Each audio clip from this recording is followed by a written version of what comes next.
I guess I could go to the gas station down here. Just go to hotspot. Let's get our.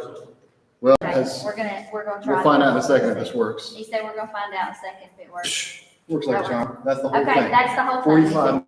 Bypass, 45 minutes. Yeah, we're great. Okay. I well did then- post it because I told you Yeah. to post it at Yeah. 5:30. All right, Robin, I got a Okay, message. sounds good, thank you, that's what it was. Okay, bye. Well, I knew we were having this issue, so I thought at least if it's up there. they'll We know. need to get the firewall turned off for Facebook and YouTube. It's blocking it. Or we just need to get our directors and coordinators these Yeah. bypass credentials. Okay, so now I'm gonna see if this will work to let me even post it. Got credentials. I know, but we gotta have credentials. Okay, let me go to this link. Yeah, we're working. Oh, but we hadn't posted it yet. All right, Okay. so I'm gonna mute.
You've tested the sound, so you can So we're out This is not, we don't mix these colors together in our house. We will. We'll move back on. Exactly. It's good to see you. Yes. So you can hear. What you're gonna see, like, I don't know. Okay.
Okay,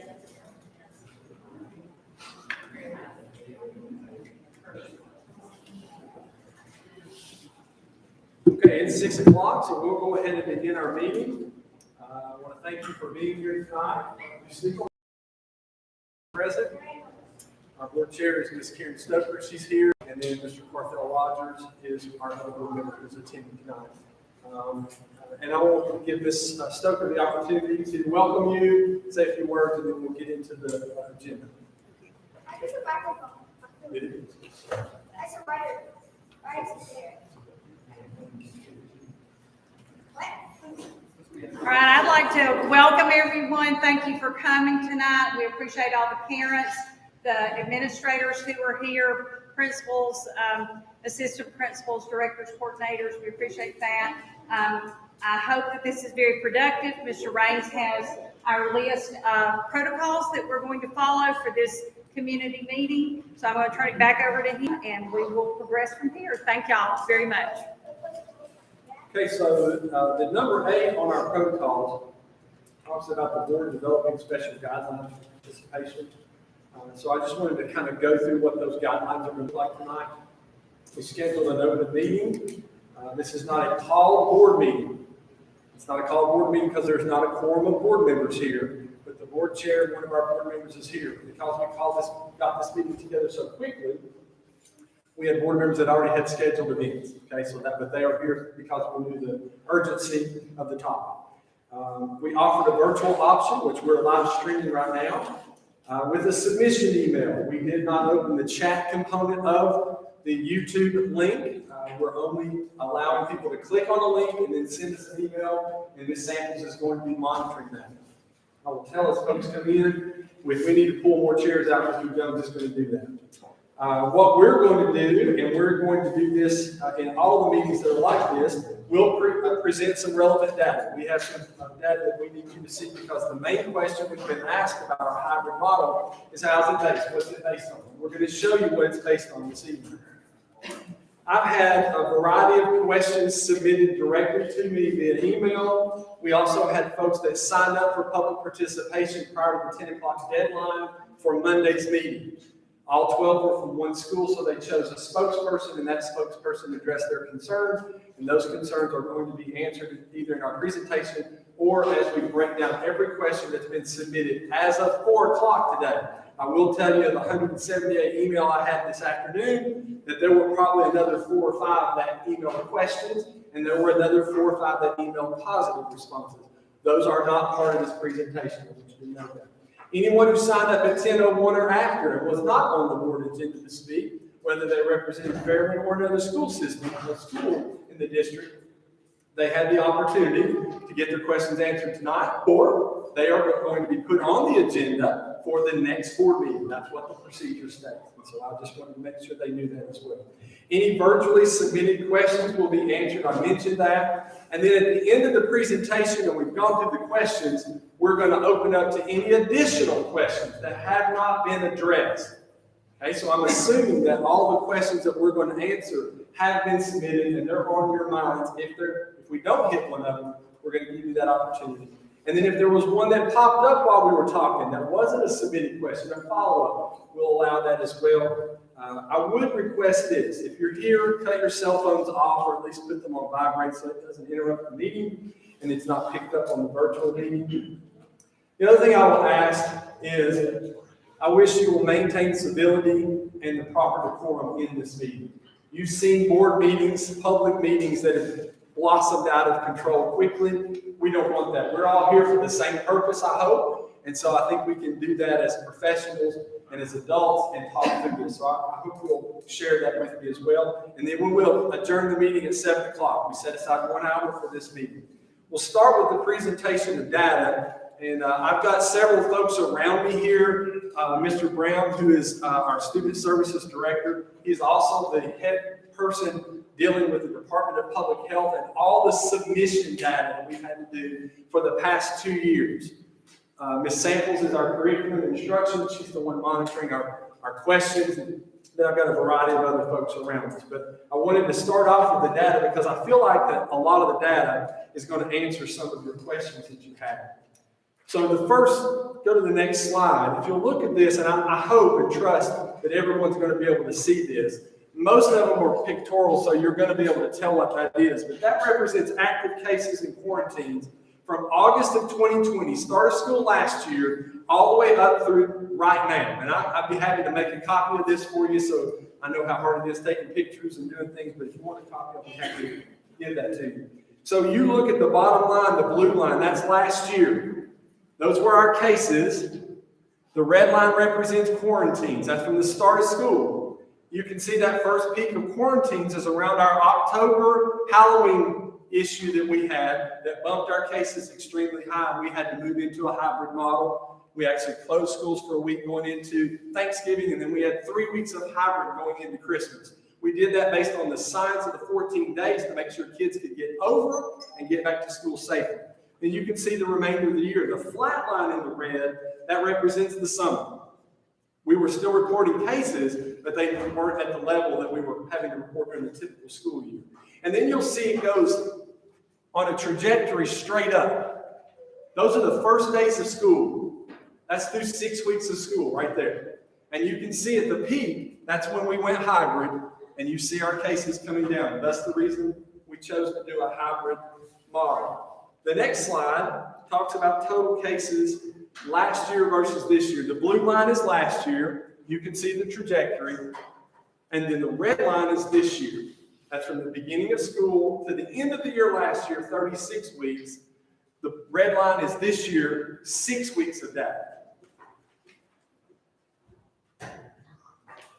This slide is going to talk about student cases. That's the big difference right now in last year and this year. And I've asked Mr. Brown to kind of chime in a little bit because, again, he's the one submitting the data to DPH. We talk to the epidemiologist there every week, sometimes multiple times a week, to make sure that their guidance and what we're trying to accomplish are still hand in hand. So, Mr. Brown. Yes, sir. Thank you, Mr. Raines. So our student cases are obviously a huge concern for us. In our August of 2020 through May of 2021, we saw 516 student positive cases. That was, of course, August 2020 through May of 2021, for the whole academic school year last year. This year, from August 11th through September 22nd, we've had 601 student cases. As we transition that, we look at our percentage increase by week, comparing last year, 36 weeks, with this year, 6 weeks. And you can see our average percent increase in cases last year across 36 weeks was 16.5%. This year, it's 106%. When you look at our maximum percent increase of cases, what our biggest spike last year took us up 255%. Our biggest spike this year took us up 362%. Again, 6 weeks versus 36 weeks. When you look at our minimum increase of cases from week to week, last year we saw 2.16, this year 6.8. And that's notable because our minimum this year in 6 weeks is higher than the median of our data last year when we saw 5.03 across the year. And this year that averages out to 38%. Our daily case report this year versus last year of greater than 9 cases. Last year, we had 23 total days out of 175 school days with more than 9 reports of positive cases in a day. This year, 21 of our 29 days have had more than 9 reports.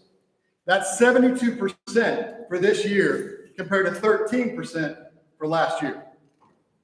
So this slide then just takes last year's data from the beginning of school and takes us right back through where we are at the end of the blue line today. And again, we're just trying to give you an idea of what the differences are between FY20 when we're talking about, or 2020 when we're talking about COVID-19 and a global pandemic. And then this year when we were introduced to the Delta variant, which if you've read anything about the Delta variant, you know that the viral load is lower for students, but it's also the infection rate is at 1 to 8 according to CDC, but with representation that it could be as high as 1 to 20.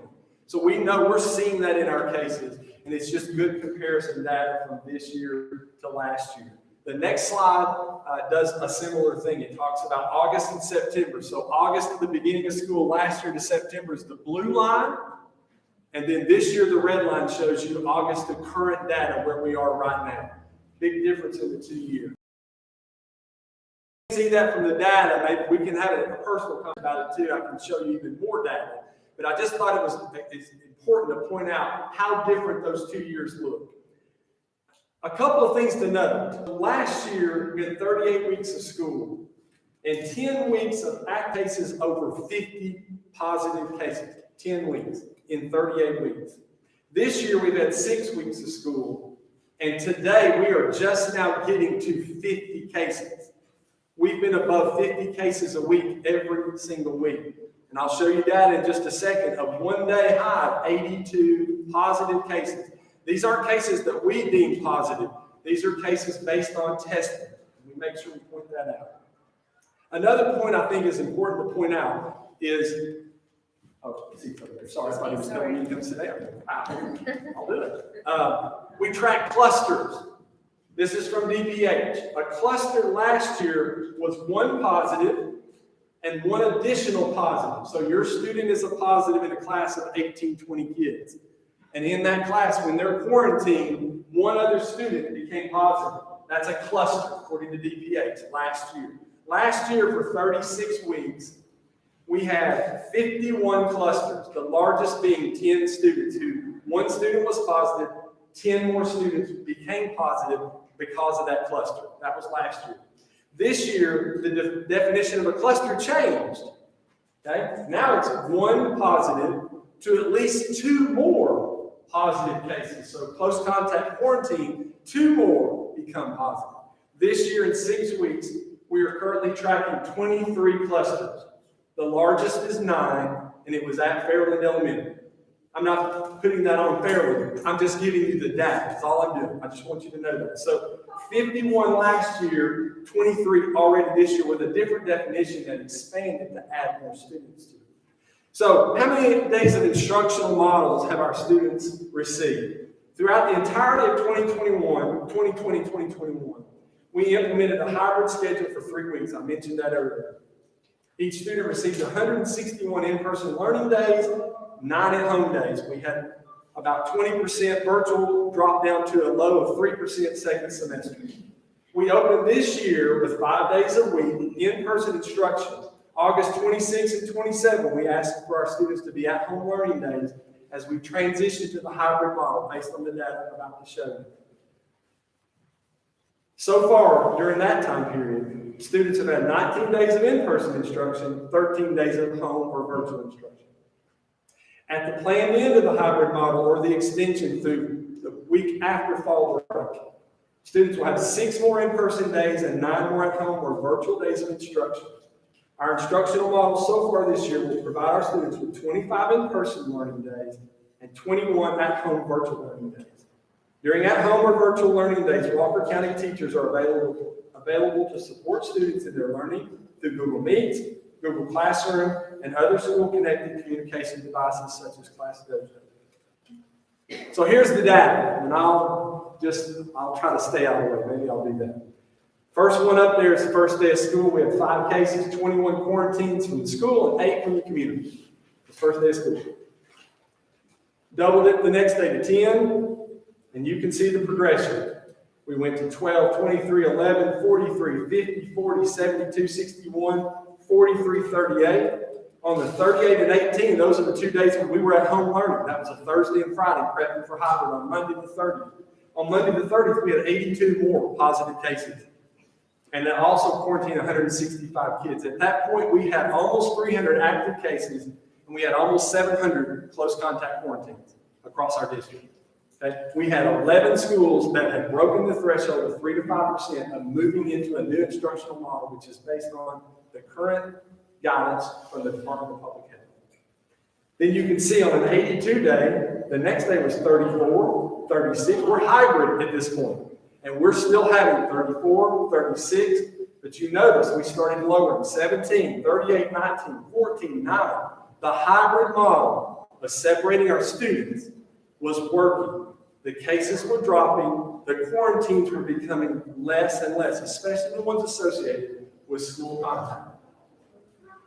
So based on that data, we're seeing a reduction with this model. We use Wednesdays to clean, we use Wednesdays to plan, and I want to stop and point out that we're planning engaging in robust Google Classrooms as much as we can because our teachers are planning for when they are positive, or their family members positive, or their student is positive, because then we have to find someone to take care of their class.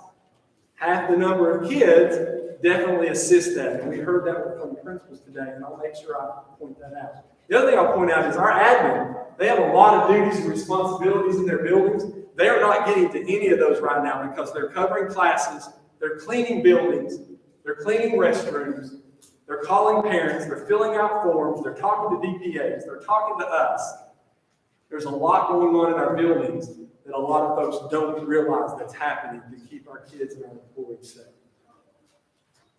So let's just pause and say, what happens, Mr. Raines, if we go back 5 days right now? Your numbers have drastically reduced. They have. And I don't sit here and tell you that I don't believe that and agree with it because we're showing it. The hybrid model has definitely lowered our cases and our quarantine. Let's go 5 days Monday morning, and one of your children is a positive or a close contact quarantine. You know that happened. It happened last year. It's happened this year. It's going to continue to happen until the guidance changes to some level that we currently follow. It's going to affect it. So I just gave you an example. If your student is identified as a positive case, he or she must stay at home at least 10 days from a positive test result, not from symptoms. Once you get a positive test result, it's 10 days. 10 days of no in-person instruction, right? Okay, 10 days. If a student is identified as a close contact, has to quarantine, he or she has to stay home at least 7 days. Now that could fall over a weekend, so it might not be 7 instructional days, but they have to stay away from the building for 7 days, as long as they remain asymptomatic. Now, I've got the example there, but I want Mr. Brown to share with you, because I think it's a little shocking when I see potentially a student could be quarantined for plus 20 days. So I want him to kind of walk you through what that scenario looks like for a student who may be out of the building for 20 days. So, thank you, Mr. Raines. So we have this connectivity between our schools, where elementary students have middle school siblings who have high school siblings, parents who have kids in multiple buildings, and parents work in the building. Per DPA's guidance, when a positive case in a household is unable to isolate, so if you're 5th, 6th grader, if you're kindergarten, 5-, 6-year-old student test positive, if they're unable to isolate, all members of household contact are supposed to quarantine with that individual for that 10-day period. At the end of that 10-day period, anybody who is not isolated is supposed to begin their own quarantine period. If at any point somebody becomes symptomatic, they go into what is called a presumed positive category. Of course, they're encouraged to go get tested. But even without a test, if you are a first-degree connection with a positive case and you become symptomatic, you start your own reset and you start your own timeline. And what we've seen this year, so much more than we saw last year, was a brother comes home and he tries to isolate from the rest of the house. And then on day 10, the brother's out, but on day 10, the sister begins manifesting symptoms. And when she was about to start her 10-day or her 7-day countdown, she starts her own 10-day countdown. And the mom who's been staying with the kids begins showing symptoms on day 13. So she now starts her 10-day countdown. And we're seeing this cascade through families, unlike anything we saw last year. So that issue of just a 10-day, when you have siblings or other staff members in the house, can go from 10 to 17 to over 20 when other people start manifesting symptoms as well. So the next slide I'll show is a scoring rubric that we utilize with our administration when we started the discussion about extending the hybrid plan. I asked them to go back to their admin team, to their leadership team, to their teachers. They could do that in any variety of manner that they wanted to. But of the 15 schools, after they talked to their teachers, admin, everyone in the building about what they felt like was the most feasible thing to do, the safest thing to do, the thing that they were reeling with. And I'm going to share some schools that are reeling a little bit. That was the scoring rubric. Option A was remain hybrid. Option B was to consider a 3-day, 2-day, 2-day, 3-day. Option C was to consider a 2-day, Wednesday virtual, 2-day, a 4-day hybrid. And option D was to go back to 5 days instruction.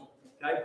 That was when we extended, and we took data. There's a question, first question, you'll see in just a second, I'll go over. It says, who made the decision to go hybrid? Okay? The superintendent makes that decision. But he bases it on data from all of his admin team. Okay? So, today we met as a leadership team. We posed the same question after we had a little couch time, and we talked through what's going on in our buildings and what actually is happening in the walls of the classrooms in the school building that none of you probably understand, know, or realize. All of those X's moved to option A, every one of them. I don't have that chart up there. I'm just telling you that's what happened. So I'll go into a little bit of a discussion about, and there's a question about that as well, and the question was, you're moving to a hybrid plan because you don't have enough bus drivers. We have to look at operational capacity. Operational capacity is getting kids to school, getting them home safely. It's feeding them while they're in school. It's supervising them and providing engaging instruction while they're in the building. If you cannot maintain that, then there is a time that you have to consider looking at a different model. And that's how we pursue that. Now, some people say, what about schools that aren't having the caseloads or they're not seeing people out? So what we're doing is we're shifting people around to different schools to cover to make sure that we can provide operational capacity for every child that's attending. Now, there's a problem with that because we potentially are cross-contaminated. We're bringing someone from another school into another building, and we're taking that risk, and it's working so far, and it's helping us to maintain what we're trying to accomplish on a hybrid plan. Okay, next slide. So here are the questions that I've received. I would like to know who made the decision to go hybrid. I answered that question. If a hybrid schedule is extended past next week, can it be limited to middle and high school? Middle and high school was sharing the load with elementary school. In fact, our elementary schools were having higher case counts than middle and high school. Okay? So it worked. When we talked about it, the option was considered to look at that, but the data didn't direct us to making that decision. And that's why we maintained the hybrid plan. And we had discussion with our secondary schools today, and they were all in agreement to continue doing what we're currently doing to protect our students and our teachers. Can masks be required? Yes, they can. Do we require masks? No, we do not. We recommend them strongly. Our administrators, our teachers, the majority of our teachers, not all, but the majority do have on a mask. Okay? I'll ask this question. What mask? There's a lot of debate out there, and I'm not going to debate it. That's not even in my role. I'm not a medical expert at all. I have a son who's a nurse. He works in hospice. Some of you guys work in the medical field. When he goes into a hospital, he has to shave his beard off. He has to be fitted for an N95. And if it touches it, or it is a room that's infested, I said that twice today, not incorrectly. There's maybe some level of infestation. He has to go be fitted for another one while he's in the same hospital on the same shift. I don't know if that's protocol everywhere. I just know I'm listening to my son, and he has no real reason to lie to me. What mask would it be? Okay? There's a lot of debate out there. We're not going to debate. We're going to say we strongly recommend that, especially when there's times when you can't feasibly stay socially distant. However, we had a huge cry from our parents about a mask mandate.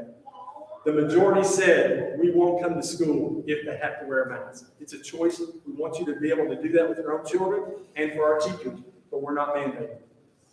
If the students are hybrid, then why do we still have sporting events going on? Great question. Several of those popped up. Great question. 90,000 plus West Alabama and Florida. 90,000 people. If you looked in the stands, there weren't many masks, were there? There weren't.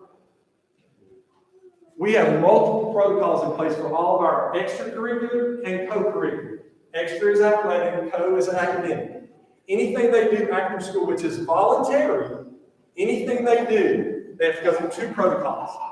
When they walk into practice, they get their temperature checked, they have to answer the questions, and if they are showing any symptoms, they have to hit the road and they have to quarantine with the same guidance as our students do.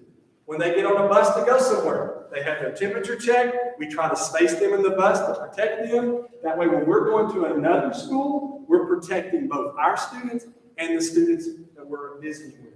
Now, some of you are going to say, but what about these other schools? I can't give you any data. I can't give you any rationale or reason why other schools are not quarantining kids. I am not going to do that. We are going to follow the DPH guideline because it's the safest for our kids right now until we get through this 10-week period of the Delta variant. Why do Martin County schools continue to go hybrid? I think we talked a little bit about that in the data. I hope the data supports that. I think you saw the data does support that. Can parents be given the option to go virtual and in person? We had students last year that were virtual in person. We had students last year that took advantage of the virtual option. The majority, not all, but the majority of those students did not do well. Did not. We couldn't get them to log on. It wasn't a connectivity issue. It wasn't a device. There was nobody at home telling them what to do. And they're teenagers. They're kids. Okay, I think about my personal life. My dad would have made me do that, but my point being, most kids, they don't. Okay? It was a horrible failure. Not on our part, because we were working hard to get our kids where they needed to be and provide as much as we could, but they weren't doing a lot of the work. So we didn't offer that this year. However, we have LCA and RCA at both of our high schools. We have multiple kids that are virtual all the time. It's for different reasons. But if it's a health-related medical issue, not the fear of being at school, but a health-related medical issue with a doctor, we sit down with that principal and we have that conversation about what a virtual model looks like. And then we can figure out what that looks like and is best for that particular student. Why aren't children able to go back to school 5 days a week? I think we can. And I want you to know, I put in every question, even though they're redundant, some of them. I wanted to make sure that the people that are online or hear about this meeting, they'll say, oh, that's right, my question popped up. So they're all in here. What's the difference in this year and last year? I think I went over that. Why doesn't the district make decisions on a school by school basis? We talked a little bit of that with operational capacity. We talked about how we're shifting people around to cover to make sure that we can provide adequate services for every kid in every building. And we'll continue to make that decision because even though you have lower case counts for students, you have issues happening with teachers, parapros, custodians, school food service, everybody represented by that building. And they may not be there. Our fill rate for substitutes right now is at 41%. 41%. We typically run somewhere between 88 and 94% on a normal day. We're at 41%. That's for two reasons. One, there's not enough sub. So anybody that wants to sign up and be a sub, we welcome you. And number two, there's a lot of our teachers that are out because of issues that they're dealing with that affect what's going on in school. And in a 5-day-a-week, we would have, one day we had 18 teachers out of one building. 18. You can't find enough subs. The hybrid plan at least gives those teachers. And I'm telling you right now, even though I was misquoted on Twitter, so whoever misquoted me on Twitter, check your Twitter. I never threw my teachers under the bus. I support my teachers unequivocally, 100% all the time, because I am a teacher. 100% I'm a teacher. That's where my heart is, and it will always be there. So when someone said I threw the teachers under the bus, that was not a misquote. That was a lie. Our teachers work harder now than they've ever worked. Our teachers are picking up extra, they're losing their planning every single day to cover classes, to make sure kids are being instructed, and they have robust and engaging curriculum presented to them every day. Your administrators, they're doing that every day, even on a hybrid plan. But if it was 5 days, that would be out the window. They would be struggling just to cover classes. So I want you to know that our teachers are amazing, and they do amazing things, and I support them 1,000% because I'm a teacher. How are athletes supposed to keep their grades up? I know how my athlete would have kept his grades up. I understand that hybrid's difficult, and that was the misquote. I said, I don't like the hybrid plan either. It's not optimal for our kids, but it's the safest place to be right now. Kids are offered lots of additional opportunities at both high schools right now that I know of, and at the majority of all of our schools. If they're struggling, all they have to do is reach out to a teacher, and those teachers are meeting with them. We're having kids come to school at certain times if they can drive. We're doing a variety of things for our students to make sure that they do not fail. We don't want them to fail. Now, I would encourage you, don't base this on COVID data from last year and no data from the year before. Don't do that. I've got questions coming up and I'll address that. But you can't make those comparisons. When our data was all trending up, you can't make that comparison based on the COVID global pandemic year and an additional year of COVID. And 1 year we had no testing. Why can we not go to school 5 days a week and have student activities? I think I answered that. Kid from cohort A practices sports, plays sports, rides the bus. Then he mixes with cohort D. They can't go to school together. Again, go back, 2 protocols. Cohort A, cohort B, it doesn't matter. There's 2 protocols there. They have to follow that. If their temperature, if they're symptomatic, they're going home from school and from any extracurricular. They're not involved. Pandemic, we missed 3 weeks of school. We missed 1 week plus we shut down. We were in school 36 weeks, 5 days, every day during the global pandemic. But it wasn't impacting our kids. This year, you saw the data. The data shows this hit our kids hard. It was like a wave that took over during back to school. It was difficult. We had to make decisions, and that's a decision. And our goal is to get back to 5 days in person. And then the last one was the 1 to 4 grading scale. We went to standards mastery, standards-based grading 8 years ago. 8 years ago. We've adjusted it 3 years in a row.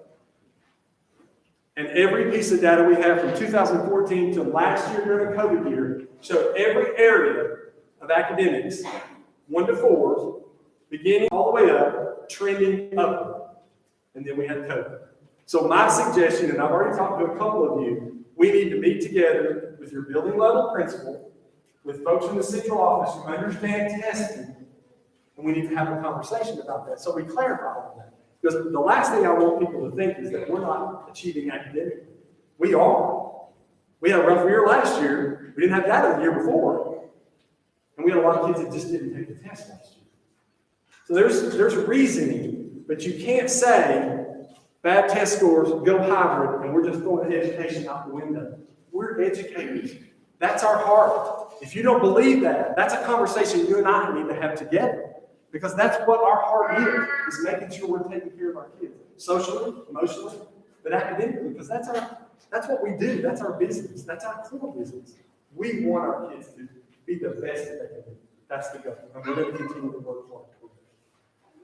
That's the last question we received. So I want you to start thinking about, hey, you didn't answer this question.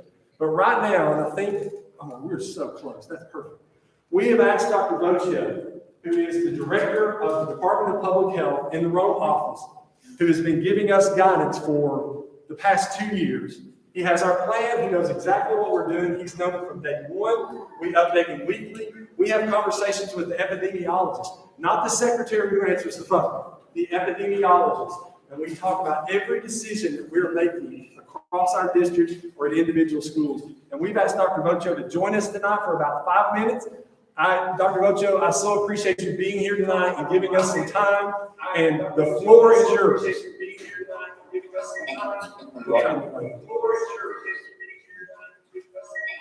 Well,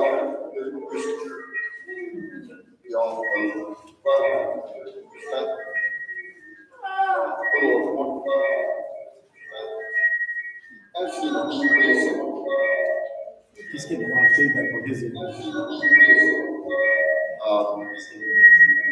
We are also seeing a 22% decrease in cases over the past 7 days.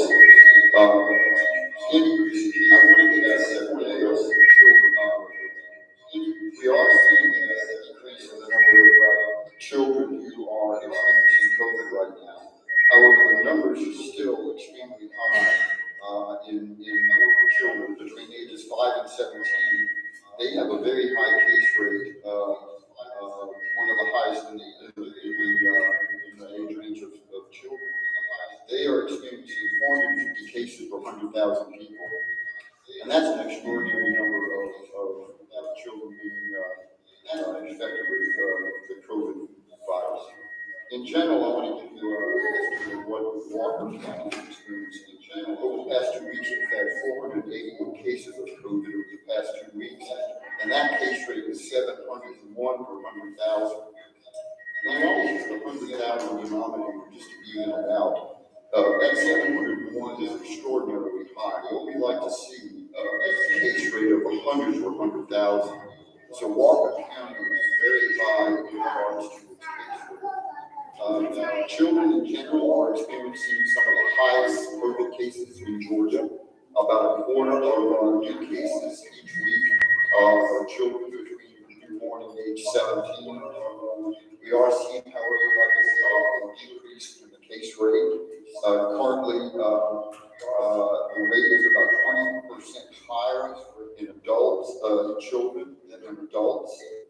Numbers overall all age groups, including children between newborn and age 17. The numbers were extraordinarily high. Walker County had a total death rate, unfortunately, about 102 unfortunate victims of COVID.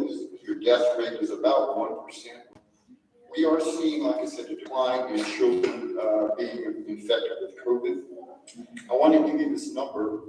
The peak in January, in mid-January, of a huge outbreak in January 2021, kids between ages newborn and 17 peaked at 750 cases in mid-January, but in mid-August, that peaked at 2,250 cases. So we were triple the number of children with COVID in mid-August compared to our huge outbreak that we had in January, which is enormous number of people with COVID. And compared to that, between ages 30 and 59, our peak in August was 2,800 cases. And in January, mid-January, it was 3,500. And in ages over age 60, we had a peak in August of 800 cases.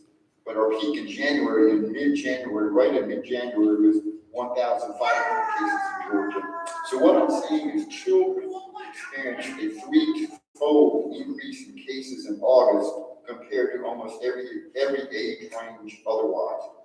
So that's why we need to protect our kids. Vaccines are still very important in kids to get over age 12. I really would encourage children who are over age 12 to get the COVID vaccine. It does may save everyone's lives, no matter what age you are. It certainly will reduce hospitalization and severity of illness. We surely know that at this time. If there's any questions, if I have time, I'll be glad to answer a few, but that's my brief report right now. Okay, thank you, Dr. Bochel. We appreciate you taking the time to share with us and kind of give us some additional data to consider tonight for this group. So thank you so much for giving us the time.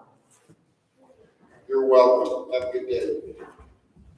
So I'll finish up, and then we'll see if there are questions that weren't addressed that we may need to address, or if there's any follow-up questions that may be on your mind as well. One of the things I pride myself in, not as a superintendent, but hopefully just as a person, is I love to write cards. My mom, who passed away a couple of weeks ago, taught me to write in cursive, and I love to write in cursive. And so when I write cards, I typically send them in cursive because it's kind of a lost art right now. But I don't know, there's something about that connection now, especially with my mom. And so I send anywhere from, I don't know, probably somewhere between 800 and 1,200 cards a year to our kids and to our family members and adults and our employees. I'm not saying that so you'll say, oh, that's Mr. Raines, because people always say, oh, Janet does all that for you and you just sign it. No, I do all those myself. She puts the stamps on them, she puts the addresses on them, and that's it. I love to do that because I remember as a kid going to the mailbox and getting something from a teacher. That was pretty amazing to me. So I do that. Last night, not before last, I wrote 25 sympathy cards. 25. I sent them to kids and employees that I direct. 25 last night. That's not all of them. I sent 20 2 weeks ago. Those are people connected to our school system that have passed away. Kids who have no mom, no dad, no aunt, uncle, grandmother, grandparent. I would never wish that on anyone. I know how hard it is to go through that. But that's part of the reason that we have to strike a balanced approach to do what's best for our kids and our adults, and then get back to what we do best, and that is having our kids there every single day, instructing them, leading them, guiding them, and enhancing opportunities for them. And we are committed to getting back to that. but we will do it in the safest way possible. So I'm just going to ask if there's anybody that has any additional, that hasn't been answered, we haven't answered your question, or is there something that we didn't go over that wasn't? That's Robin. Oh, I'm sorry, you're right. Do we have any questions? Okay, so we offered, not the chat box, but we sent out an email address. We have not had anyone send anything in. So I saw a hand back here, I think. Sir, in the beard? Yes. Just the vertical spike upward, and, that was a heck of a lot of data that you covered there, so I appreciate you organizing that a lot for us. We're here as parents, to try to represent what we see on the ground level of things, just kind of on the computer screen, just kind of stuck in that little world, looking at those graphs and charts is really pretty scary, I guess one thing that we didn't cover, is the fact that I think there's maybe over 8,600 students as part of the Walker County School District. And I'm wondering, if we're going to be talking about data, how many of those students that had, we talked a lot about cases, how many of those cases resulted in children, being worse off than they were, say, 5 years ago when the flu was, killing thousands of children across the nation? Why did we adopt this philosophy 5 years ago? And of those, close to 9,000 students, I think there's 1,300 staff members. I know that, obviously for older people it's more serious, but in terms of, the students who, ultimately this is what it's all about, is our students. How many of them were hospitalized? It's my understanding that I think 2 were hospitalized with COVID who have recovered now. And so I'm just trying to, in my mind, figure a way to justify the fact that we've got kids at home 5 days a week.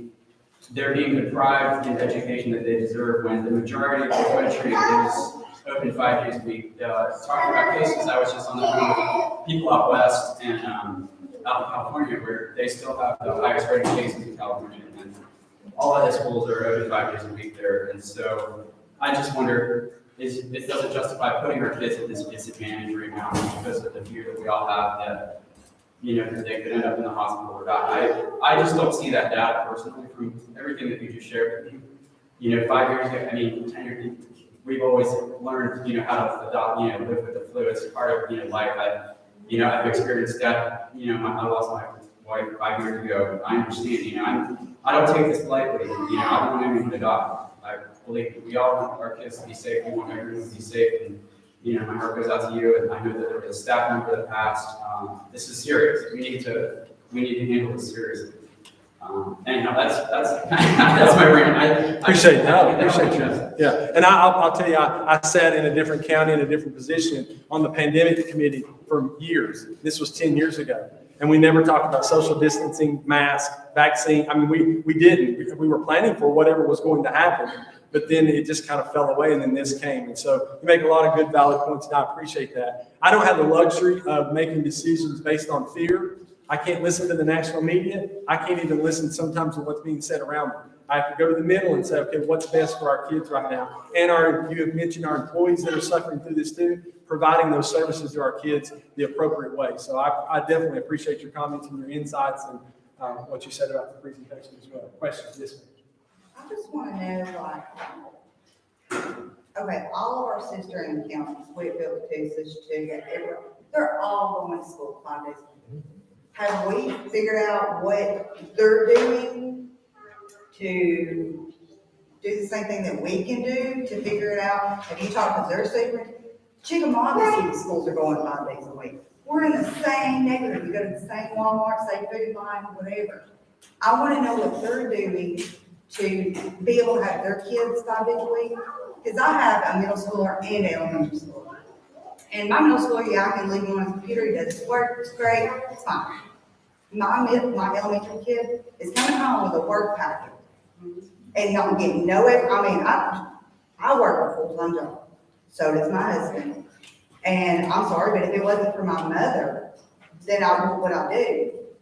People don't have that option. I got a girl at work right now. She's got to be let go every day at 2 o'clock because she ain't got a babysitter. And I want to know why can every other county do it, But yet Walker County is still stuck in this, I see the numbers. But what the numbers added to me, if you take it and divide it by how many schools we've got, that's 24 kids in each school, really, that's getting COVID. You got North Fed that's not really getting, you got Sour Ridge, yeah, they're a middle school and an elementary school, they're getting a little bit hit harder, and I got one at Sour Ridge. I get it, and I don't think we know them. But my thing is why can't we take the precautions that we're taking for our extracurricular activities, our, football, why can't we take the temperatures down? Check my kids' temperature every morning when they come to school.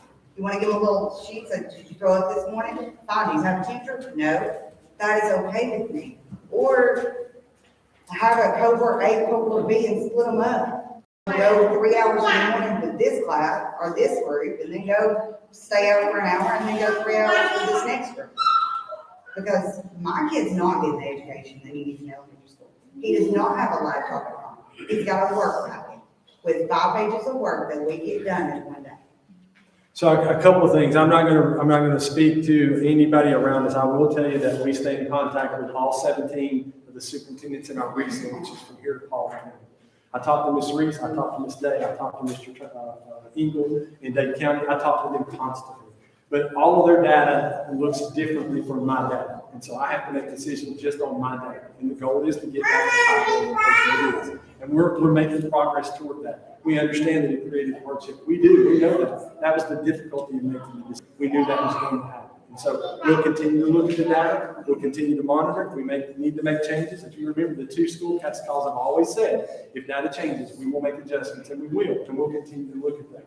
Right now, the data is continuing to show that the hybrid plan is working. We're lowering our cases and our quarantines. And potentially, remember what Dr. Bochum just said, with the students being more infectious, they're going home. And the adults are getting it. And the adults are dying. And so we've got a responsibility there to make sure that we're making sure that we're protecting them and we're protecting what's going to happen in your household as well. And I appreciate your comment. I saw my hand there. Yeah, I think my schools with COVID. I work as a nurse, so I work in the hospital at Erlanger, and I've dealt with COVID quite a bit over the last few years. What I don't see reflected in your numbers, that's interesting to me, is that we have a major increase in testing. We're testing all the time at my hospital. We've managed to have cases come in and out through our quarantine and keep it under control. So I know that we can do that in the school system. I just know there's, we can work that out and work out the kinks. But we're not working in a hybrid situation in the hospital. We're doing our quarantine when we're sick. We're testing constantly, so our numbers are going to be higher. The Delta variant is more contagious, so we're going to have high numbers. The goal of the school system, to me, is not to eradicate COVID, Sure. Because we can't, right? But the goal would be to continue having school, to protecting our children the best we can. Sure. But hybrid, in my opinion, isn't the best way to do that, because our children are behind. I mean, they are, and they're going to be even more behind however many weeks from now. I think, as far as children being more infectious, yes, our numbers are going to answer that, yes. Flu's the same way, RSV, all those things. Sure. What's interesting to me, though, is, like he was kind of trying to say, what are the number of deaths with our children? How many deaths do we have in Walker County? Does anybody? The truth is, like, you either have to have antibodies from having it, or you have to have antibodies from having the vaccine. If our children come home and get the parents sick because the parents chose the vaccine, don't have antibodies yet, that's not something that we can really control or consider at the school level. The goal is not to eradicate COVID. Slowing COVID with hybrid is really not, that's not what it's doing. Your numbers are down because your kids are home. But the numbers don't really make sense overall, unless we're looking at deaths. We're looking at numbers. We tested way more now than we did last year. We talk about it in the hospital all the time. That's a really effective way to kind of help the spread of it. But again, that's not something that the school can really control. So I don't know. I think your numbers are, I'm sure they're perfectly right. but we're not representing are really important things that are affecting our children's education. And that's number of tests, number of deaths. You're actually doing really well. We do have kids that die from COVID, we do kids on ventilators, but it's not that many. And the ones that are would be at risk to get the flu or anything else, could have co-existing issues already that we don't know about, and I don't want that to happen to one of my children. But I also am resigned to that being the risk of living in the time that we're in. Sure. And I appreciate everything you said. We agree on a lot of points there. We really do. I appreciate your email that you sent. We're trying to navigate this just like you are from a medical community on something that we didn't know a lot about. We don't know a lot about flu, but we prepare for it every year and we deal with it. We're not counting those numbers either, and they're high. You know, Right. we get lots of flu. Sure. This year because of masks, there's all that. Right. But I think that's what's concerning, is that there's so much focus on like kind of getting rid of COVID in our school, which is totally not going to happen. Right, no, and we're not trying to get rid of it. All we're trying to do is protect our kids and protect their families. And I just thank God that there's not been a number of deaths. I don't consider hybrid being a way to protect our children, because they're not in school. They're still going to get sick anyway. You're still going to have those numbers. Whether you have in this school or this school or this school, doesn't matter. It's just going to go like crazy, you know.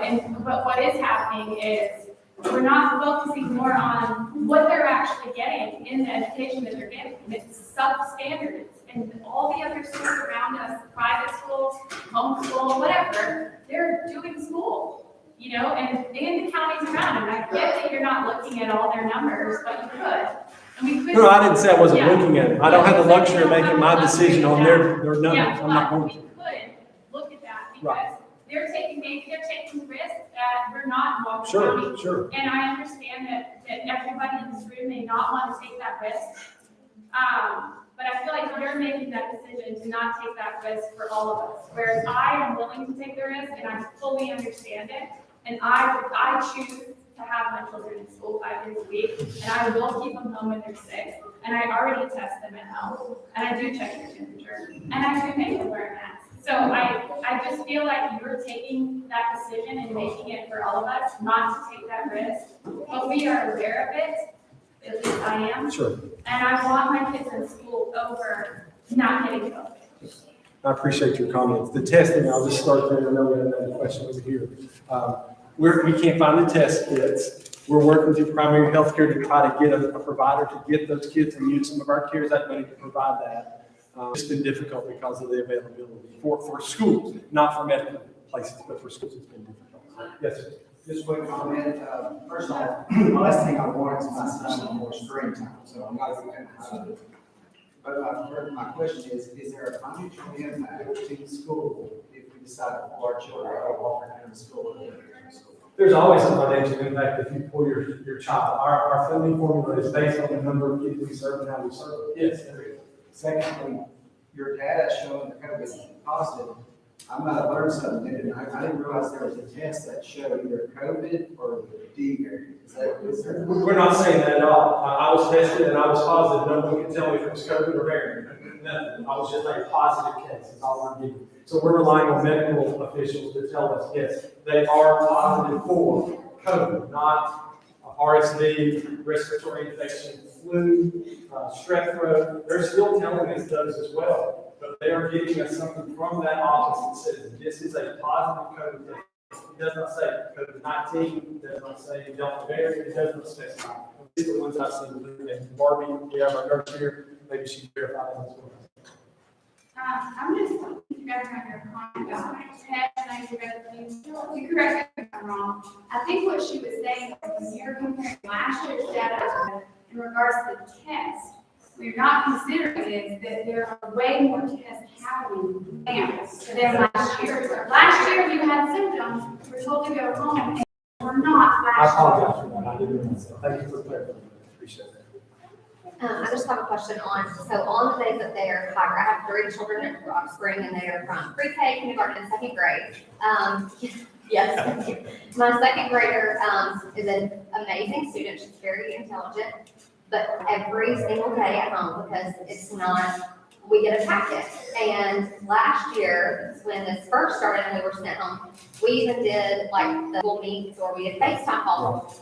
why is that something that is, which is not on the teachers are doing phenomenal, and I love all of them, and it's so hard for everybody to make the decision, but a packet and me trying to divide my time between 3 different students in different grades is not getting them the education that they deserve. And so I have watched my second grader, who was excelling and doing so well, start to fall behind, and she knows she is, so now we're crying and we're struggling. Why are we just getting the packets? I mean, I know it's a lot on the teachers, but why not like recorded videos or the set up meeting times? Or is it just due to the high numbers, or why can we not go It's back? probably a combination of a lot of things, and I want to speak from Ms. Gilstrap and her staff, what's going on there, and the teachers that you're connected with. I know it was a difficult task for our teachers last year, trying to figure out how to do that, doing that and in-person learning. A lot of our folks were already doing flipped classrooms, so they were already kind of not experts, but they were not novice at that. And so they were able to do that, and a lot of that continues this year. If you go to the high school students are expected to log in every day and be online. That's the expectation of both the high schools. Whether that's happening or not with the students or a teacher, that can be addressed, but that's the expectation. So the bigger picture is I would recommend sit down with the skill strap, contact the skill strap, and talk to the teachers and find out, is there another option, especially for your second grader? We definitely want her to be feeling that number anxiety as well. So, yes, sir. Hi, my name is Kate Fuller. My husband Clay is the one that spoke at the meeting on Monday. I have a couple of questions that you haven't addressed. You said in your presentation with your numbers that you said our kids are being hit hard.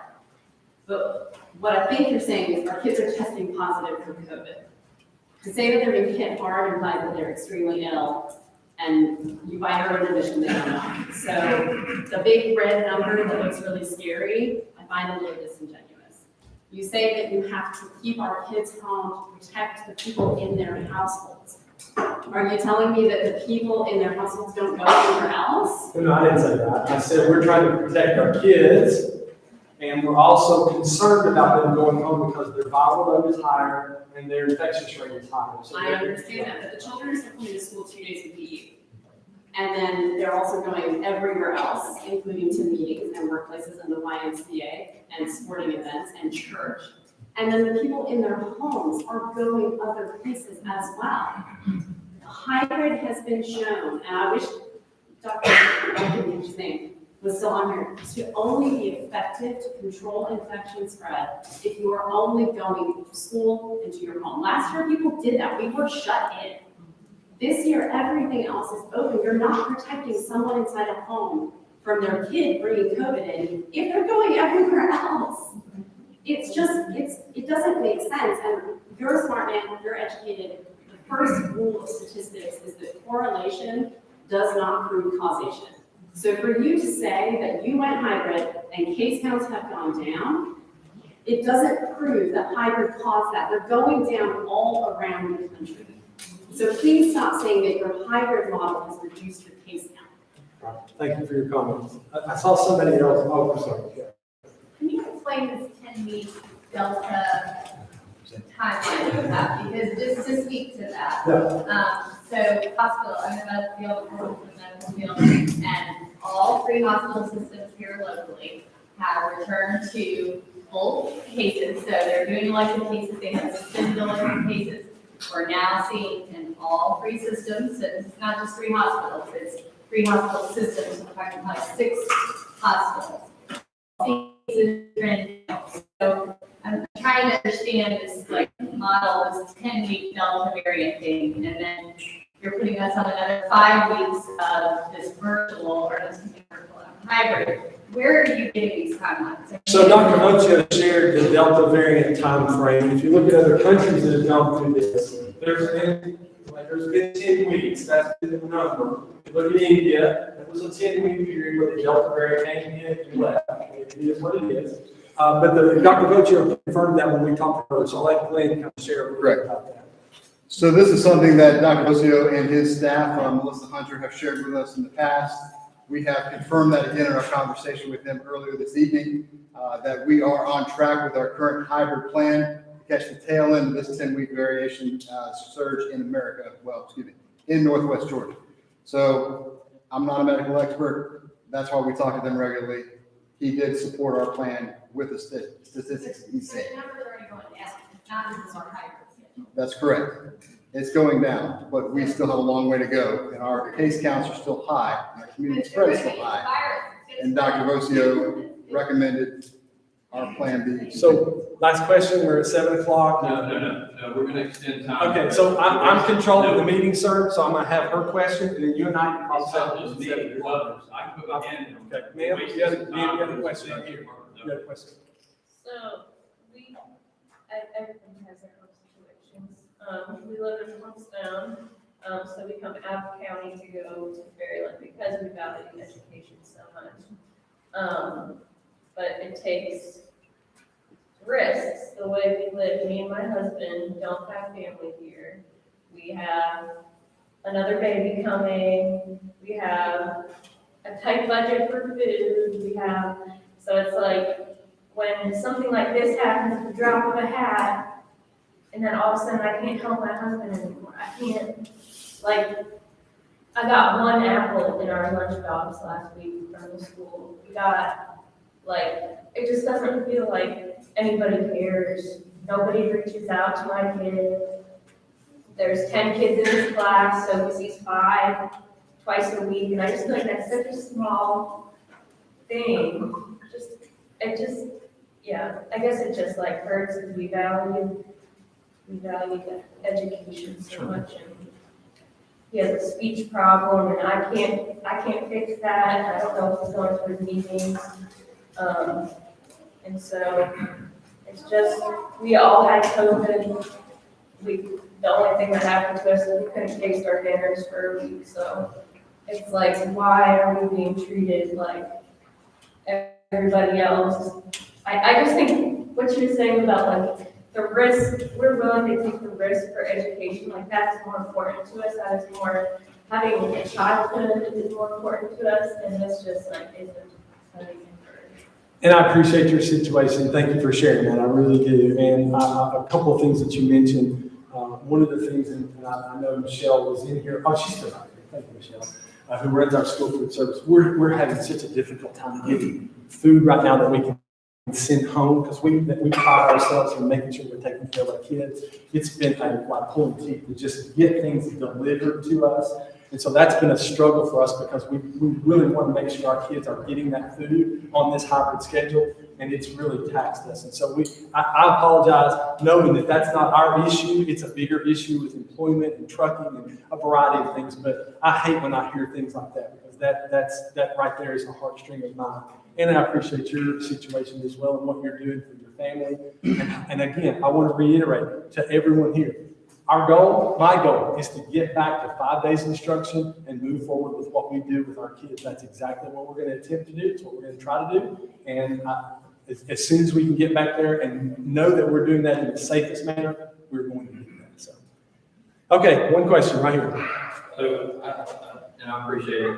I do think we're all trying to be heard here, and I appreciate you taking the time. I don't really care to argue data. I just want to ask a few simple questions.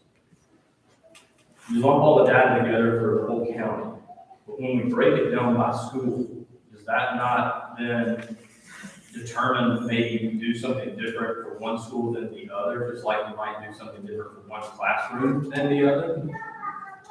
Consideration, sure is. Yes, we did that last year when we closed Fairland for a week because of a situation they had there. We did that last year.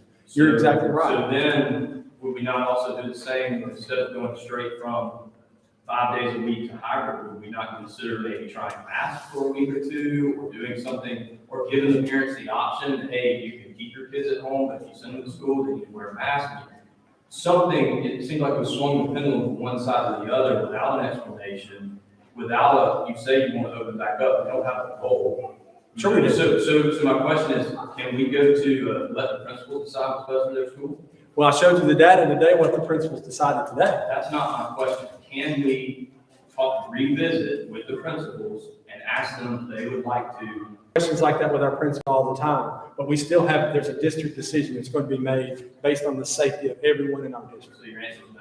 I'm saying we revisit things all the time, and we're always open to adjusting our plan, but we're making district decisions right now based on the safest thing we can do. Okay, so I'll try another simple question. When are we going back to 5 days? We already said the 22nd, we'll be back the 25th. No, that was said, you said that the first 2 weeks, and then we, that one we were going to put about, and then it extended. So once we get October 22nd, we have no guarantee that's not going to extend a few more weeks. When are we going to open back up? The week after fall break, we have a full week of school. We'll remain hybrid through that Friday, and we'll be 5-day in person on that Monday, the 25th. Can we not do it before then? If the data continues to trend down, yes, we've already. You're showing 7 cases as of this Monday. Based on, took us 3 weeks to get there. Based on your. Again, we're making decisions based on the data. I appreciate your insight, I really do. Okay, thank you all for being here. I appreciate all that you had to say. And Walker County's a bunch of sheep, masks don't work, put our kids back in school. thank y'all for coming.